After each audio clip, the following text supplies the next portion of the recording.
So the estate regeneration programme began in 2012. Central Hill was included, it would seem, because of its land values. We actually saw that map. You didn't give it to us. We had to source it ourselves to find out. We were one of the lowest scoring estates, but we still got put in anyway. In December 2014, you held an event on the estate asking residents various questions. Would you like a new kitchen? Would the kids like a playground? And you recorded these responses on post-it notes. Little did our estate know that was the start of the official consultation programme. At no point did you tell them what you were considering. I did that in 2015, and I was called a liar by you. I was told that I was making it up, and none of these things were going to happen. Demolition wasn't an option. And look at us now sitting here with demolition being the only option. The other option you kindly put in is do nothing. Yes, that's about right for Lambeth, our landlord. Do absolutely nothing. Now, I don't have long enough to explain to everyone in this room how the next 2 years of engagement processed working with Lambeth. But all I can say is thank you to the handful of residents, I think we ended up with 8, who worked for 2 years going through tons and tons and tons of documents, which I have on my kitchen table. You know, and then you didn't even provide us with half those documents. We had to go and get them ourselves. And in fact, I'd like to take you to an example when we asked about decanting. And you said, we haven't made up our mind yet. There's no documents relating to it. We're going to work on it. Morris, I can't remember his second name, who I asked this question, told me, that document doesn't exist, but I had it in my handbag with his name written on it. But to be honest, all of that is irrelevant. The 2 years that you have dragged our residents through, 2 years of uncertainty, 2 years of different key guarantees, because I have so many different key guarantee documents at home that I don't know which one is actually relevant anymore. But you did sort that out, so I thank you, because none of them are relevant anymore. You changed it, and we got access to those key guarantee documents 5 days ago. And you expected us to go through them, but we did, and we did in detail. And now we don't have any key guarantees. We have pledges, promises, overarching principles. The actual nitty-gritty, the things that mean stuff to our residents, is in your mechanisms. And as we were told on Tuesday night, Sue Foster, and now tonight, you can change them at will. That is not acceptable.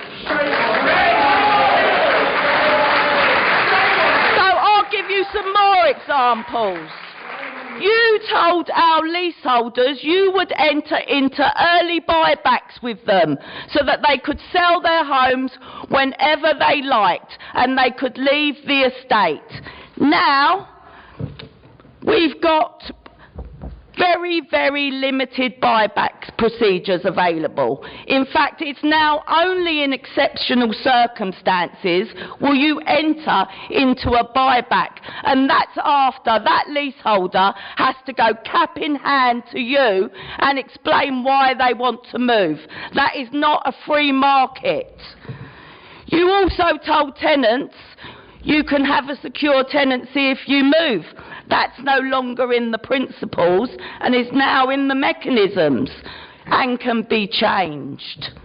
But do you know what? We knew from the beginning that you would not be open and you would not be honest and you would not give what you should to the people on our estates. We knew that from the beginning.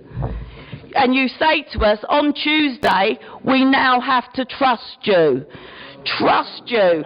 I wouldn't trust any of you. I'd rather go to Brixton Prison and go and speak to a con than trust any of you. Also... Nichola, can you start winding up, please? No, I want to bring no, the other two I people. won't. Yeah, and Matthew... I will not wind up until I've had my say. You say it's going to cost £18.5 million to refurbish our estate. You say this was an independent survey requested by us. I never employed Martin Arnold. You did. Martin Arnold, who works all the time for Lambeth, he is not independent. He was not picked by us. And we did challenge his assumptions. But there was no mechanism within the resident engagement panel for us to do so. So you say we accepted them, and I'm telling you now, and you can put it on record, we never accepted the 18.5 million. And I'm going to point out something to you. I live in a house, a maisonette, but according to that survey, I need a door entry system that's going to cost £3,718. That's an exceptionally expensive doorbell. These costs have now risen to £40 million. Where's the evidence for that? None of this. We've never seen evidence of £40 million refurbishment costs. You haven't even put the 18.5 in the background papers. You expect us to believe these costs when we don't. And that's bad enough, but I haven't finished yet, don't worry. You say that you would need to spend this straight away, because we all new windows, new doors. You've just put doors on the properties.